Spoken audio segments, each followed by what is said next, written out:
Hello friends, welcome to Hussain chemistry. आज के इस लेक्चर में हम डिस्कस करने वाले हैं 2020 का एमयू का पीएचडी का एंट्रेंस पेपर। किस तरीके से जूलॉजी जो फील्ड होती है, जूलॉजी ब्रांच जो होती है, उसमें पेपर किस तरीके से आया, उसका लेवल क्या रहा, किस तरीके से आपको तैयारी करनी चाहिए और किन टॉपिक्स पर आपको ज़्यादा फोकस करना चाहिए। ठीक है, तो 2020 का जो एग्जाम हुआ था, एमयू का पीएचडी एंट्रेंस हुआ था, तो टेस्ट आप सब जानते हैं कि पेपर 1 होता है, पेपर 2 होता है। पेपर 1 में रिसर्च से रिलेटेड क्वेश्चन होते हैं और पेपर 2 होता है जो इसके अंदर सब्जेक्ट से रिलेटेड क्वेश्चन होते हैं। तो यहाँ पे देखिए आप किस तरीके से, देखो पहला ही क्वेश्चन उसने हिस्टोन प्रोटीन से पूछा है, जो कि आप जानते हैं किस तरीके से आया है। ठीक है, और आप देखोगे तो लेवल ज़्यादा है, अच्छा लेवल बनाते हैं, क्योंकि आपको पता होना चाहिए कि एमयू के अंदर क्या होता है कि जब मास्टर करते हैं तो बच्चे, उनके पास 5 ब्रांच होती हैं। ठीक है, एक होती है जेनेटिक्स जो कि टॉप की ब्रांच मानी जाती है, फिर होती है पैरासाइटोलॉजी, और फिर होती है फिशरी, और फिर होती है एंटोमोलॉजी। ठीक है, और एक होती है नेमेटोडोलॉजी। तो इन ब्रांचों के सभी बच्चे तैयारी करते हैं, सभी सेक्शन में बच्चे को डिस्ट्रीब्यूट किया जाता है। इसी वजह से जो एमयू का पीएचडी का एंट्रेंस पेपर बनाया जाता है उसका लेवल थोड़ा सा हाई हो जाता है। तो ज़्यादा करके इसमें थोड़ा देखोगे, और ऐसा नहीं है कि इसके अंदर 20 के आसपास क्वेश्चन ऐसे होंगे जो कि ड्यूएबल होंगे, उनको आप कर ले जाओगे तो आपका सिलेक्शन इजीली हो जाएगा। तो आप लोगों को नेगेटिव मार्किंग नहीं होती इस पेपर के अंदर, नो नेगेटिव मार्किंग, कोई नेगेटिव मार्किंग नहीं होती है। इसीलिए आपको थोड़ा सा सही तरीके से सॉल्व करोगे तो आप इजीली आसान क्वेश्चनों को फाइंड करिए। जैसे आप जानते हैं डिजर्ट के अंदर क्या मिलते हैं, फोसेरियल एनिमल्स मिलते हैं, सबको पता है। ठीक है, और सी एलिगेंस के बारे में किसने नोबल लिटरेचर लिखा हुआ है, ऐसा कुछ नहीं पता, तो आप तुक्के भी मार सकते हो। तो कई बार तुक्के सही हो जाते हैं, कई बार गलत भी हो जाते हैं, बट नेगेटिव मार्किंग नहीं है। इसलिए हमें 40 में से 20 प्लस स्कोर करना बहुत जरूरी है। और जैसे कि मेरी फर्स्ट वीडियो अपलोड हो चुकी है पार्ट ए पर, किस तरीके से पार्ट ए के बारे में डिस्कस करा, अगर आपने वो वीडियो नहीं देखी है तो पहले जाकर उस वीडियो को देखिए, उसके बाद इस वीडियो को देखिए, ताकि आपको सीक्वेंस पता चले किस तरीके से आपको उसमें मैक्सिमम 30 क्वेश्चन सही करने होते हैं, और इसमें आप 20 भी कर लोगे तो आपका 50 प्लस स्कोर बन जाएगा। कोई रोकने वाला नहीं है फिर आपका पीएचडी से एडमिशन को। ठीक है, अब आते हैं क्वेश्चन नंबर 7 को। देख लीजिए किस तरीके से क्वेश्चन को इम्यूनोलॉजी से पूछा है। ठीक है, आपको एक एक टॉपिक से एक एक क्वेश्चन मिलेगा। जनरली इम्यूनोलॉजी से 2 से 3 क्वेश्चन मिल जाते हैं। ठीक है, सिग्नलिंग से भी क्वेश्चन मिल रहे हैं और हार्मोन से भी क्वेश्चन मिल रहे हैं। जैसे कि हार्मोन से सिग्नलिंग मिल जाते हैं, हार्मोन से 2 क्वेश्चन मिल रहे हैं। ठीक है, और सिग्नलिंग से देखो एंड इम्यूनोलॉजी है, उससे भी 2 से 3 क्वेश्चन मिल जाते हैं। इम्यूनोलॉजी को पढ़ना बहुत जरूरी है, और इसी तरीके से ह्यूमन फिजियोलॉजी को भी पढ़ना बहुत जरूरी है। ठीक है, तो इस तरीके से आपने सारे क्वेश्चनों को देखा होगा कि किस तरीके से कौन कौन है। आप ये सब रीडिंग कर लीजिए। अब यहाँ पे रीडिंग करके तो मैं बताऊंगा नहीं, और जो इसमें आंसर कराए गए हैं येलो मार्क से क्वेश्चन आंसर हो चुके हैं, ये बिल्कुल करेक्ट है। क्वेश्चन नंबर 12 देखिए, पास नर्वसा स्टोर क्या करता है, नैनोपेप्टाइड्स को करके रखता है। ठीक है, और ये आपका सिंपल आ जाता है जेनेटिक्स से। मैंने आपसे बताया था जेनेटिक्स से 2 से 3 क्वेश्चन आ जाते हैं, 2 से 3 क्वेश्चन जेनेटिक्स से आ जाते हैं, इसलिए जेनेटिक्स को भी पढ़ना बहुत जरूरी है। तो मैं आपको अगर इंपॉर्टेंट टॉपिक्स बताऊं तो सबसे पहले इकोलॉजी को पढ़ो। इकोलॉजी के बाद मैंने आपको बताया माइक्रोस्कोपी को बहुत जल्दी जरूर पढ़ना है। थर्ड होता है कि आप यहाँ पर इम्यूनोलॉजी को आपने देखा होगा 3 क्वेश्चन है, जेनेटिक्स के भी आपने देखा 3 क्वेश्चन है, और यहाँ पर आपको थोड़ा सा एक चीज और याद रखना, ह्यूमन फिजियोलॉजी यानी कि जो एंडोक्राइनोलॉजी होती है उसको जरूर पढ़ना, क्योंकि यहाँ पर एक कोर में सिलेबस है। और एक चीज हमेशा याद रखना, जो पैरासाइट्स होते हैं उनसे फैलने वाली जितनी भी डिजीज है वो पढ़ना है, और एनिमल किंगडम से भी क्वेश्चन आते हैं, और अमीनो एसिड का भी थोड़ा ध्यान रखना है, और बायोकेमिस्ट्री को भी पढ़ के रखना है। ठीक है, अगर आप इन सब टॉपिक्स को पढ़ते हैं तो एटलीस्ट 1-2 क्वेश्चन मिल जाएंगे और आपको 20 के प्लस एग्जाम में स्कोर कर पाओगे आप। ठीक है, तो अब देखिए यहाँ पे 16 क्वेश्चन आ गया है, और यहाँ पे देखो कैंसर जीनोम से भी रिलेटेड क्वेश्चन पूछा है, और हिस्टोन फिर पूछा है, जेनेटिक्स से फिर क्वेश्चन आ गया एक और। तो अगर आप यहाँ पे देखते हैं किस तरीके से क्वेश्चनों को पूछा जा रहा है, डीएनए आरएनए से पूछा जा रहा है, मॉलिक्यूलर से क्वेश्चन पूछे जा रहे हैं, सेल साइकिल से क्वेश्चन पूछे जा रहे हैं। ठीक है, और ये देखो ह्यूमन फिजियोलॉजी से क्वेश्चन आ गया। यहाँ पे फिर देखो क्वेश्चन आ गया है किस तरीके से ग्लाइकोप्रोटीन का काम करता है। मैं अब यहाँ पे क्वेश्चन रीड नहीं कर रहा हूँ। ठीक है, आप रीड कर सकते हैं किस तरीके से क्वेश्चन आए हैं, तो आप अपने रोक कर स्क्रीन को आप अपने आंसर चेक कर सकते हैं, या फिर इसके स्क्रीनशॉट ले सकते हैं। और अगर आपको पीडीएफ अप्लाई करना है तो आप मेरे यानी कि टेलीग्राम चैनल पर आप मुझे मैसेज कर दीजिएगा, तो मैं वहां पर आपको सेपरेटली भेज दूंगा पेपर। ठीक है, तो इस तरीके से देखो कितना अच्छा पेपर आया है। ज्यादा आपको मतलब लेवल तो माना जाता है कि एमयू का जो पेपर आता है बहुत ही टफ होता है, और ऑब्वियस सी बात है, बिल्कुल टफ है, दिख रहा है वो तो, बट टफ के बीच में कुछ ऐसा भी होता है जिससे कि आपको 20 क्वेश्चन मिल ही जाते हैं।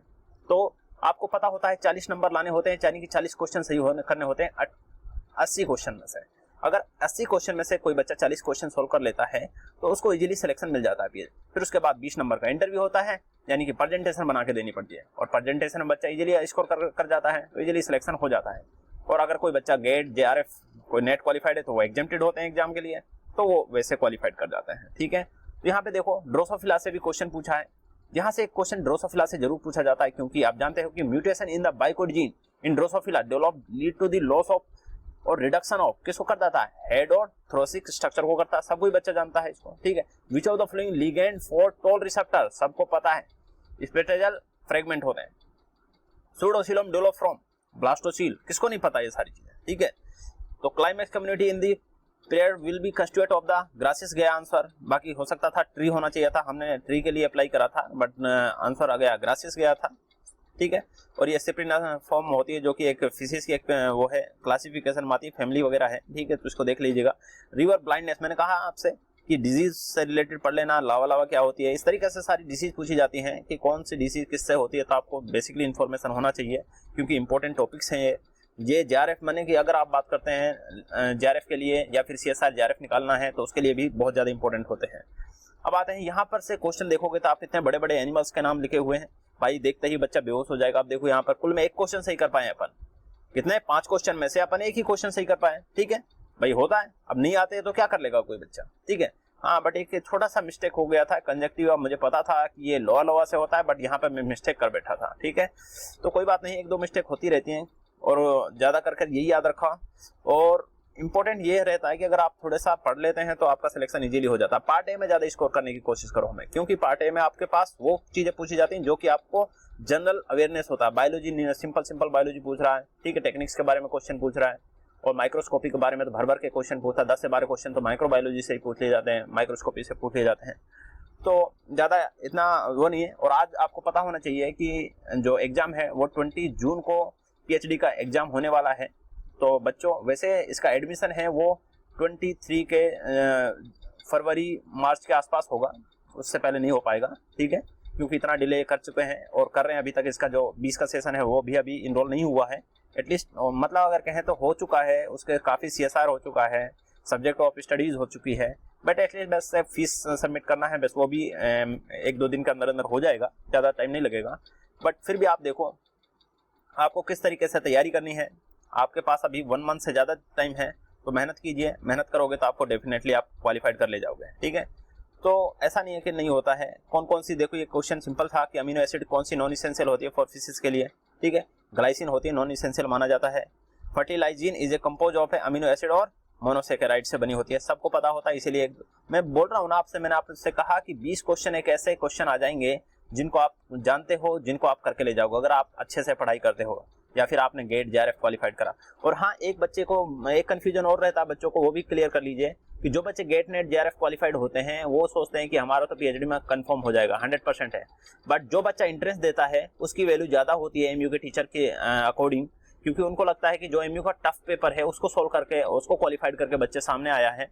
तो नंबर भी आपको पता होना चाहिए कि आपके पास 100 मार्क्स का पेपर होता है। कितने मार्क्स का पेपर होता है भैया? ये टोटल 100 मार्क्स का पेपर होता है। 100 मार्क्स में से आपको क्या करना होता है कि आपको 40 मार्क्स लेकर आना होता है। ठीक है, और प्लस में इंटरव्यू।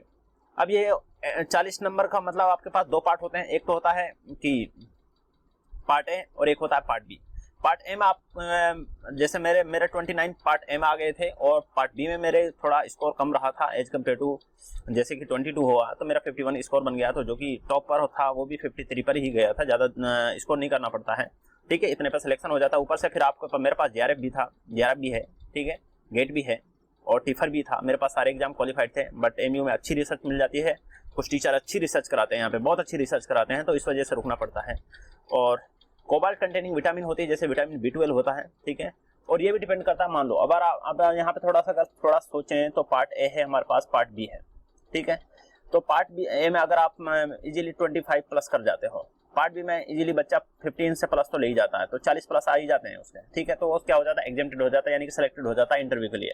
इंटरव्यू में क्या करना पड़ता है, प्रेजेंटेशन बनानी होती है जिस पे आपका इंटरेस्ट है, जिस टॉपिक पर आप वर्क करना चाहते हैं। पहले आप क्या करो, प्रोफाइल को चेक करो टीचर की, प्रोफाइल में कौन कौन है, फिशरीज के टीचर कौन सा अच्छा लग रहा है आपको, जेनेटिक्स में सर्च कीजिए। और हाँ, सर्च करने का ये मतलब नहीं है कि उस टीचर के पास वैकेंसी है या नहीं है, ये भी पता कर लेना चाहिए, क्योंकि हर किसी के लिंक होते हैं कि पीएचडी में किसके लिंक बने हुए हैं, नहीं बने हुए हैं, और अगर आप इनबॉक्स में मुझे मैसेज करते हैं तो मैं भी बता सकता हूँ कि आपको कि किसके अंडर सीट है, वैकेंसी है, या किसके अंडर वैकेंसी नहीं है। ठीक है, बाकी इस बार 51 के आसपास इन्होंने वैकेंसी दिखाई है, बट दिखाने की कुछ और होती है, लेने की कुछ और होती हैं। तो मेहनत करने वाले, और बाकी यह है कि जो अच्छा बच्चा होता है, ब्राइट स्टूडेंट को हमेशा टीचर्स लेते हैं। ठीक है, चाहे वो किसी फील्ड का हो, ठीक है, चाहे बॉटनी हो, जूलॉजी हो, बायोटेक्नोलॉजी हो, किसी का भी ब्रांच का है, अगर वो बच्चा इंटेलिजेंट है तो उसको हर कोई लेना चाहेगा। ठीक है, जेआरएफ वाले को हर कोई लेना चाहता है। ठीक है, और कुछ लैब में फंडिंग भी बहुत अच्छी होती है, प्रोजेक्ट्स भी होते हैं। ठीक है, और टेक्निक्स पर भी काम अच्छा होता है, रिसर्च पेपर भी बहुत अच्छे आते हैं। ठीक है, और फॉरेन कंट्री के लिए भी यहाँ से बहुत सारे बच्चे जाते हैं, हर साल निकलते हैं यहाँ से बच्चे। ठीक है, जर्मनी, ऑस्ट्रेलिया, यूएस, पेरिस, बहुत जगह जाते हैं। ठीक है, तो अगर जो बच्चा काबिल है वो तो जाएगा ही जाएगा भाई, हर जगह जाएगा। ठीक है, तो इस तरीके से यहाँ पे देख सकते हो आप, इकोटोन बेस्ट डिस्क्राइब द, देखो सिंपल सा क्वेश्चन पूछ लिया, transition zone between the two और मोर डाइवर्स कम्युनिटीज होती है, उसे क्या बोला जाता है, इकोटोन बोला जाता है। और इस तरीके से इस क्वेश्चन का क्या आता है, आंसर की आती है, आप ये सब जानते हो।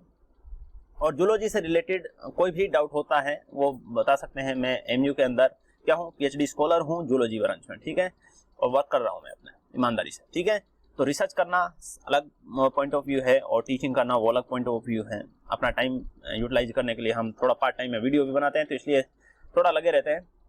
और प्लीज़ अगर आपको मेरी जो ये पेपर अपलोड करा है, अगर आपको थोड़ा बहुत अच्छा लगा है या फिर आपको पसंद आया है, तो प्लीज़ लाइक कर दीजिए और थोड़ा सा चैनल को सब्सक्राइब कर लीजिए, ताकि आप लोगों को इन्फॉर्मेशन मिलती रहे, अपडेट मिलता रहे, पीएचडी से रिलेटेड अपडेट मिलता रहे, या फिर कोई भी मोटिवेशनल चीज़ मिलती रहे आपको। और आप अगर पीएचडी में आ रहे हो तो डेफिनेटली यहाँ पे जो सीनियर होते हैं, जैसे कि अब हम हैं, तो हम जूनियर्स की बहुत ज़्यादा वो कदर करते हैं और उनका बहुत सपोर्ट भी करते हैं। ठीक है, हमें भी सपोर्ट करा जाता है जो हमारे सीनियर्स होते हैं, इसीलिए सीनियरों से बना के रखनी होती है और अच्छे से मेहनत करनी होती है। और पीएचडी कोई ऐसा नहीं है कि पीएचडी एक दिन में हो जाती है, तो इसके लिए बहुत मेहनत करनी पड़ती है, रिसर्च करनी पड़ती है, यानी पेपर्स एनालिसिस करने पड़ते हैं, सिनॉप्सिस लिखनी पड़ती है, पेपर्स को पब्लिश कराना पड़ता है, बहुत टफ वाला काम है। ठीक है, तो पीएचडी के लिए अगर आ रहे हो तो मेहनत करो, बहुत अच्छी मेहनत करो, अभी से आदत डाल लीजिए। आपको रीडिंग करना, बहुत ज़्यादा पढ़ना है, तो पढ़ने के बाद जब आप पेपर पब्लिश कराओगे, जो पेपर आप देने जा रहे हो इंट्रेंस पेपर होगा, वो बहुत ईजी आएगा अगर आप पढ़ के जाते हैं। तो मैंने आपको बताया था कि 5-6 टॉपिक्स को अच्छे से करके जाना, जैसे कि इकोलॉजी बिल्कुल भी नहीं छोड़ना है, टेक्निक्स बिल्कुल नहीं छोड़ना है, जेनेटिक्स बिल्कुल नहीं छोड़ना है, और इम्यूनोलॉजी बिल्कुल नहीं छोड़ना है, और डाइवर्सिटी बिल्कुल नहीं छोड़ना है। और कहाँ से पढ़ना है, पाथफाइंडर मोर देन इनफ है, पाथफाइंडर मोर देन इनफ है। और फिर आता है पार्ट ए के लिए, मैंने बता चुका हूँ, पार्ट ए की वीडियो जाकर देख लीजिए, वहाँ पे मैंने मेंशन कर दिया है कि किस टॉपिक्स के ऊपर ज़्यादा टाइम करना है, किस टाइप पे नहीं करना है, इसी में मिल जाएगा आपको पार्ट ए का भी। ठीक है, और मेहनत करते रहिए। अगर आपको थोड़ा वीडियो लाइक कर दीजिए इसे, ताकि आपके जब हम आपके लिए मेहनत कर रहे हैं तो थोड़ा सा आप भी बटन दबा दीजिए और हमारे सब्सक्राइब को और नंबर इंक्रीज कर दें। ठीक है, ओके बाय, थैंक यू।